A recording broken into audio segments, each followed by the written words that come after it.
Morning everybody, how are y'all doing today? I'm doing great because this might be a new level of cope from Harman, I gotta be honest. And I don't say that lightly. Yes, I am actually saying that he is coping harder right now than he was over Elden Ring or Baldur's Gate 3 winning Game of the Year. Because in case you guys have been living under a rock recently, the hottest game on the market right now is the one that I'm playing right now, Palworld. And it's basically a combination of Pokemon, Tears of the Kingdom, Elden Ring, and Fortnite and Ark. And let's just say this game is kind of a big deal, to the point where it's surpassing Counter-Strike 2 on Steam charts. And I believe it's actually outselling Pokemon Legends Arceus. Yeah, to say this game is doing well is a complete understatement. And because it's doing well and has some similarities to Pokemon, and it's not on the Switch, of course Harman is not going to like it. So today we're going to be checking out his little cope session over this game. So yeah, without further ado, let's go ahead and get right into this. So last night I did a warning stream talking about Palworld, the game that the indie YouTube scene is pretending is like gonna be the Pokemon killer. It's gonna be some big thing.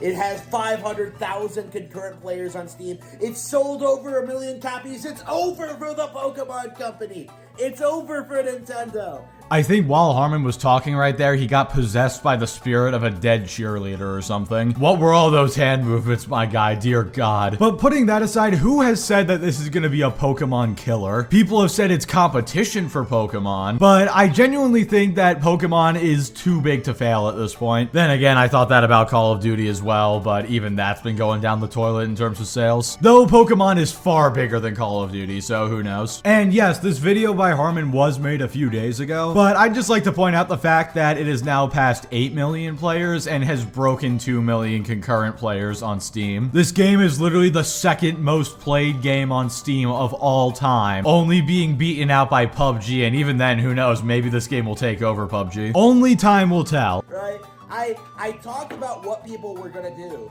And, yeah, I was right. Like, all day long, we were bombarded with ridiculous notions that, like, oh, this game is a masterpiece. Oh, look at me play this game. Oh, look at how great it is. And now that the hype session is over, much like Temtem before it, the game is completely forgotten. Who's gonna tell him that the game has only been doing better and better ever since he made this video? It's almost like he jinxed them into doing better. Harman, you just need to stop talking about games that you don't like because they're successful. Because every time you do, within a few days or weeks, a huge metric comes out that proves how wrong you were. Although I will say, and I did want to comment on this, the game is definitely not a masterpiece. It's definitely great, but it's got quite a few noticeable bugs, and there's definitely more improvements that can be made to it. So I don't agree that it's a masterpiece, but then again, I haven't really been seeing anybody say that. Then again, Harman is known for just pretending that people are saying something when in reality nobody's saying it. So no, Harman, you were not correct. The game is not forgotten. 1 week later and it's still the biggest game in the world. Obviously the hype will die down at some point, but it's not gonna happen like when did he make this video? A couple days after the game came out? Why am I expecting anything from him? It is dwindling in popularity. More and more people are starting to notice, like, what's going on. The game is being shilled. You know, YouTubers aren't exactly the biggest advocates for game quality anyway, right? They just jump onto trends, right? So with that in mind, with what's been going on, like, what can we learn from this, right? What can we learn from this experience? Well, first of all, it doesn't seem to be possible to use the same kind of techniques to prop up a game like this that the industry uses for Baldur's Gate 3 or whatever. What are you talking about techniques to prop up the game? There's no techniques. It's called people like the game, so they talk about it, which gets more people interested, and then more people like the game, so then those more people talk about it, and the cycle repeats. Contrary to what you believe, the games industry is not propping up these non-Nintendo games out of some conspiracy or something. These games get popular because they're good. Nothing more than that. Like, look, it's one thing if you don't like the game. If you don't like the game for whatever reason, then fine. But when you're like Harman and you just sit here and you just say, oh, the games industry is propping it up to make Nintendo look bad, nobody actually likes this game, like, that's where we have a problem. That's when we get into tinfoil hat territory. And unfortunately, I don't have any tinfoil with me, although I do have a winter hat, but I don't need that either because it's like 50 degrees where I am. It was literally like 10 and snowing last week, and now it's 50 and raining. What is wrong with the US's weather? Specifically the northern side, I guess. Whatever, let's continue. Right? Because Overwatch had like a similar kind of like thing where people came out and they tried screaming about, oh man, there are no colorful online shooters in this market. Overwatch is completely unique in this regard. And then meanwhile, like Splatoon came out last year, was better put together, like remained relevant longer, right? Was more unique and creative and had more interesting characters, right? Splatoon stomped Overwatch in every single way, shape, and form. No, it did not. People loved Overwatch when it came out because it was genuinely a great game. And at least at the time, there wasn't really another shooter game like it that I can think of. Sure, Splatoon was colorful, but it wasn't as good as Overwatch in its prime. And dude, Splatoon was forgotten so much more quickly than Overwatch, it's not even funny. Now, granted, nowadays Overwatch is talked about for less than desirable reasons, but you cannot honestly convince me that Splatoon was as big of a deal as Overwatch, especially when the first game came out on the Wii U. You know, that disaster of a console. Also, claiming that Splatoon stomped Overwatch is hilarious, because didn't Overwatch exceed like 40 million sales or something like that? Meanwhile, the first Splatoon didn't even break 5 million, and all 3 Splatoon game sales put together get a little over halfway to Overwatch's sales by itself. You can like Splatoon more than Overwatch if you want, but to say that Splatoon stomped it, that's just actually a lie. But for the first 10 years, almost, yeah, about half that long, about 5 years. For the first several years, people were saying the exact opposite. Until Overwatch completely fell off a cliff, people were saying Overwatch was this big phenomenon. You know, 40 million players online at once or something like that. It's one of the most popular things ever. Well, if it was so popular, it wouldn't have fallen off the way it did.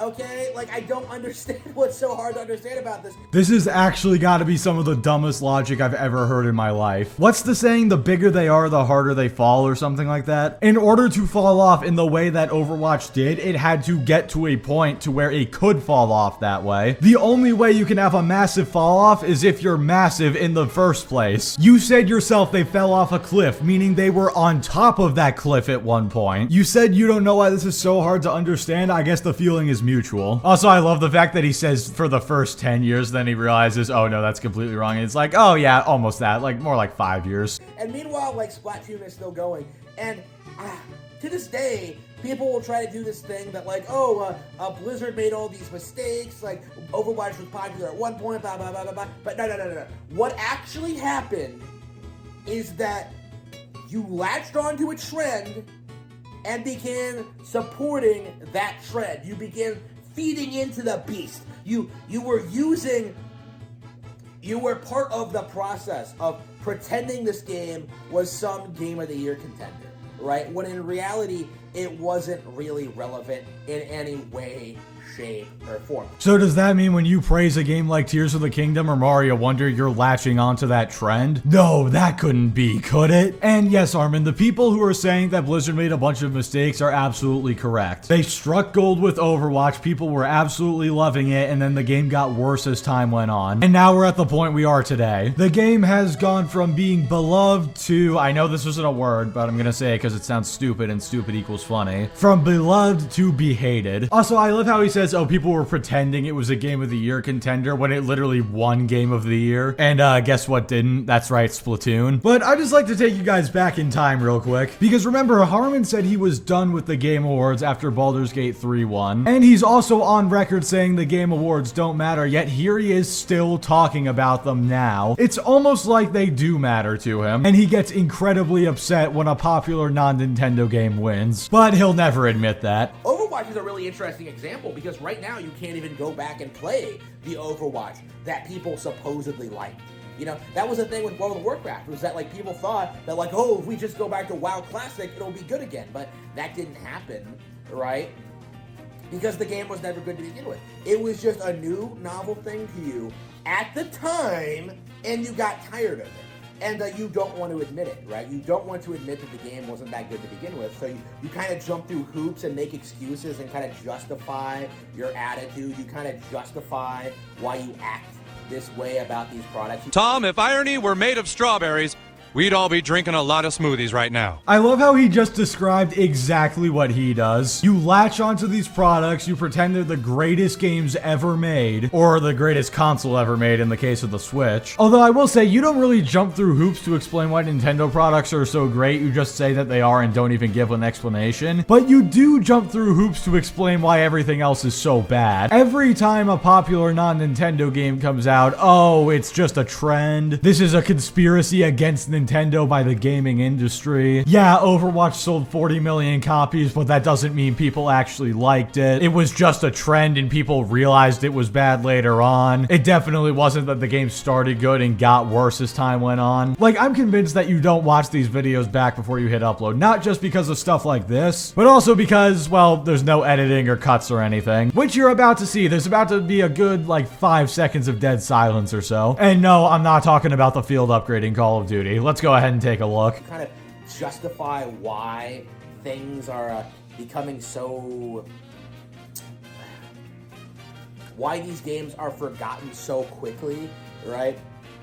Like Elden Ring, Baldur's Gate 3. Like, long term, these games are not going to be relevant. You know, Elden Ring is already trailing behind Dark Souls in best games ever made polls. What are you even talking about? Where are you getting this information? Where are you going where you're seeing polls of best games ever made and you're seeing Dark Souls beating Elden Ring? Like, what are you even talking about? Let me guess, it's 4chan. It's definitely 4chan. And plus, even putting that aside, let's assume you actually did find a poll like this. That doesn't even mean anything. Just because a game isn't considered the best game ever made, that doesn't mean it's forgotten. And trust me when I tell you, Elden Ring and BG3 will be remembered much more than a game like Splatoon. Right? Elden Ring is never going to be more popular than Dark Souls. Just like Dark Souls is never going to be more popular than Skyrim. And just like how Skyrim is never going to be more popular than Zelda. Right? Like, there is really nothing you can do, right, about to establish, to demolish these established Nintendo properties, right? By saying that, like, Palworld is going to, like, beat Pokemon, you would have to have, like, a TCG, you would have to have a merchandise line, you would have to have, you know, an anime adaptation, you would have to have, like, all of this stuff, right? All of these highly successful, lucrative products. Well, if you're talking about beating Pokemon in terms of brand size, then yes, I agree. But when we're talking about beating Pokemon in terms of how good the game is, Palworld has already done that. Legends Arceus, you can make an argument one way or another, but I don't even know if you could really debate that Palworld is way better than Scarlet and Violet. And I really don't understand why you're so against Palworld being so successful. It's about time Pokemon had some more good competition. And hopefully the success of Palworld will light a fire under Game Freak's ass and get them to actually innovate in some way. There's a reason Pokemon is called Nintendo's Madden, because outside of Legends Arceus, the games just aren't improving at all. And in a lot of areas, particularly bugs and visuals, they're actually getting worse. So yeah, nobody in their right mind is claiming that Palworld is going to be more popular than Pokemon. That's actually pretty much impossible, I think. I don't know if any game could dethrone Pokemon's popularity. But people are saying that Palworld is a much better game. And for some people, including people in my Discord, they've been saying that Palworld is the Pokemon game they've always wanted. Competition should be welcomed, not shamed. Like, there is no way in the world that Palworld, like a glitchy, uninspired, you know, straight up plagiarized mess, is ever going to topple Pokemon. And that was obvious to me from the beginning, before I even looked at what the game was and what it was like. And before I started realizing that, like, wow, these are just Pokemon designs with, like, different typings and different colors. Of course, you're more than happy to call out Palworld for having a bunch of bugs, but you wouldn't talk about that whatsoever, and I think at some points even denied it with Scarlet and Violet. You straight up refused to discuss the bugs in Scarlet and Violet, and even went as far as to call them great games, but with Palworld, oh, it's a buggy mess. Obviously, I'm not denying the many bugs of Palworld. The game definitely needs some polish around the edges, but the fact that Harman has the audacity to sit here and smack talk Palworld for bugs when he wouldn't do the same with Scarlet and Violet, and he praised those games, is absolutely hilarious. Plus, he says that Palworld was uninspired. I would argue quite the opposite. That game took inspiration, very heavy inspiration, from a few other games. You have the capturing creatures aspect of Pokemon, you have the base building from Ark, you have like the Everjail type system from Elden Ring, and then you have the survival aspect of Ark. Palworld definitely isn't a very original game, but they've combined a bunch of other ideas together in a way that works. And you gotta give them credit for that. So yes, it's heavily inspired by a bunch of other games, but it's not plagiarizing any games. Because here's the thing, people talk about, oh, a few of the pals look like a bunch of the Pokemon or something like that. I'd just like to point out there are over 1,000 Pokemon. Eventually, it's going to be difficult to come up with completely original designs for little cute animals. Just a bit of food for thought. Right? like before I realized how like blatant it was, right? Like I was saying that like this is another Temtem. This is another Yokai Watch. This is another Digimon. You know, a flash in the pan thing that's relevant because like people desperately need Pokemon to go away so they can start claiming that Nintendo is doomed, but like it just isn't happening. Dude, oh my god. Nobody is claiming that they want Pokemon to go away. Nobody is saying that Nintendo is doomed. People wanted a good Pokemon alternative, and now we have it, and it turns out to be a very good alternative, and people really like it. Just because you like a game that has similar aspects to another game, that doesn't mean you automatically want the other game to go away. Did all the people who bought and played Lies of P want Elden Ring and Dark Souls to disappear? No. Of course not. Just because I play Vampire Survivors doesn't mean I want Risk of Rain to disappear. This is how it is with these console fanboys. Everything is a competition. If you like one thing, that means you want another thing like it to disappear. If you throw criticism at Nintendo games, then you're a pre-tendo. Whatever that even means. Like, Pokemon, it's interesting, because it's not just the fact that it's so entrenched and so popular. Like, Pokemon is completely dominant in its niche, right? In a lot of ways, like, I said this on my stream, like, I don't think you're ever going to topple Pokemon by doing the same thing as it is, right? Looking at Palworld and seeing the designs and seeing, like, the monsters and the typings and just, like, the way the world is set up and stuff like that. Like, it's all just very Pokemon-esque, right? But they're not doing anything new with it, and they're not doing anything uninspired with it.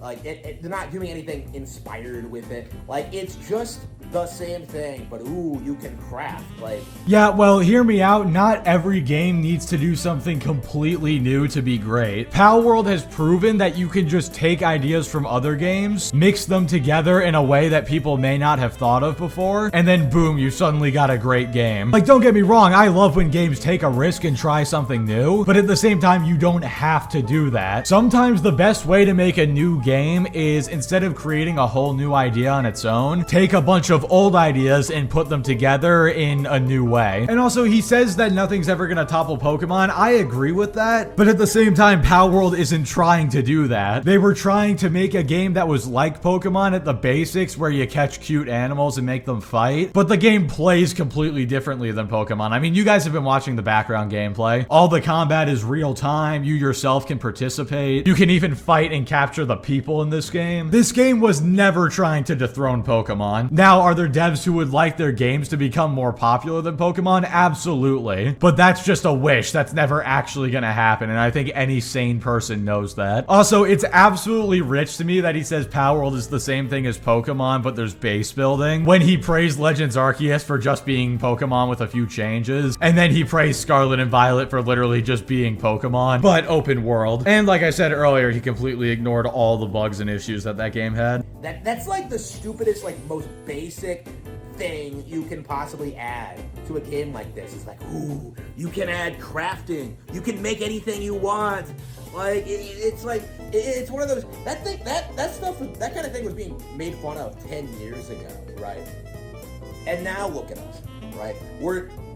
Gamers are doing the same thing they've done for the last several years, is prop up random games from small Chinese companies that are just plagiarizing Nintendo IPs. You know, plagiarizing Zelda with Genshin Impact, plagiarizing Pokemon with Palworld, you know, plagiarizing Animal Crossing, whatever, right? Like, it's the same thing over and over again. Yep, that's all we do, my guy. We just keep propping up games that are plagiarizing Nintendo games. God forbid people like a game that could compete with a Nintendo game. Also, did you just say that crafting is like the most basic thing you can add to a game? But Harman, you praised Legends Arceus, and what did Legends Arceus add again? What was the main change? As far as I know, it was side quests. Damn, bro, side quests have never been done in a game before. Legends Arceus was the first one to do it. But when another game takes the basics of Pokemon and then builds a different game around it, that's plagiarism and people should make fun of it. Like, are you listening to yourself right now? Also, something else worth mentioning, and this just proves how little he actually knows about the game. He calls the game a Chinese ripoff of Pokemon. You do realize the developers of Palworld are Japanese, right? And I thought you loved Japanese developers. Or at least you claim to, but we all know you just mean Nintendo developers, because you hate on pretty much any other Japanese developers. And this includes not just the Palworld devs, but also FromSoft. At this point, I would argue that Harman is more inconsistent than Kylo Ren in the sequel trilogy of Star Wars. Right, Nintendo is so dominant in these kind of spaces, you know, in anything that isn't a realistic first-person shooter or like a third-person action game where you go around killing the police, right? Like, anything that isn't that, like, Nintendo is dominant in. Wrong, wrong, wrong, wrong. Wrong, wrong, wrong, wrong. You're wrong, you're wrong, you're wrong. And, like, I don't think the rest of the industry is gonna ever be able to catch up by Pokemon by putting out a clone of it. Like, it isn't gonna work. Pokemon innovates too much. They're glitch-free. They introduce new Pokemon every generation. Like, there fundamentally is no real demand for a Pokemon clone. Alright, nope, I'm done. We're out of here. I'm about to walk butt naked out into the street. I don't care if it's 50 and raining. I don't care. I'd rather get arrested for public nudity than deal with this anymore.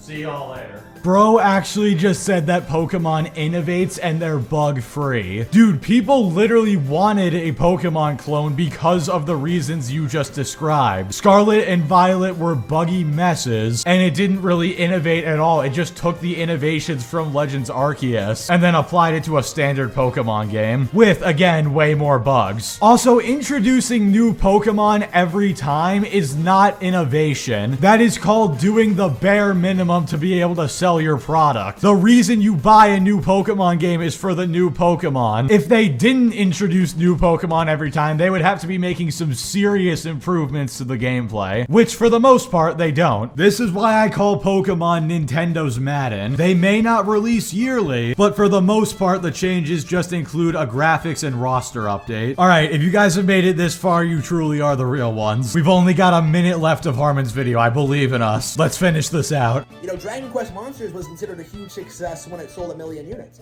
Meanwhile, Pokemon Scarlet and Violet is selling like what? Like 25 million? Right? And counting, plus the DLC, plus everything else that's happening, you know, plus the fact we're gonna get a new game, like, in the next couple of years. Right? Like, how in the world are you ever gonna compete with that? Like, how in the world can you do it? And the answer is you don't. Like, that's the reality that people really need to accept, is that, like, Pokemon, much like Call of Duty or Grand Theft Auto, is never, ever, ever gonna be eclipsed in its niche. You probably shouldn't have said Call of Duty, because even though there's no other first-person shooter out there that's doing quite as well as COD, COD has been falling off massively lately. Modern Warfare 3 has still been selling well, but not for a COD game. It's only been selling well by the standards of other games. But whatever, my point is, I thought COD was too big to fail, and as time goes on, they're proving me more and more wrong in that. So you're probably right that no other franchise or no other game could topple Pokemon, but Pokemon could absolutely shoot themselves in the foot. Now, I don't know if that'll happen, I'm just saying it's possible. But regardless of that, hopefully Palworld is enough to make Game Freak wake up and try to actually innovate a bit more, because they've gotten way too comfortable being in their position. Right? Like, it is there to stay. It is there to remain dominant. It is there to be like the apex of that genre in popularity, if for nothing else, simply for brand recognition. But, like, everybody is desperate for this IP to be like, to be taken out, because they just have nothing else. They need this IP to fail so they can, like, have something they can complain about when it comes to Nintendo. And Palworld is just the most recent, most pathetic attempt at doing that.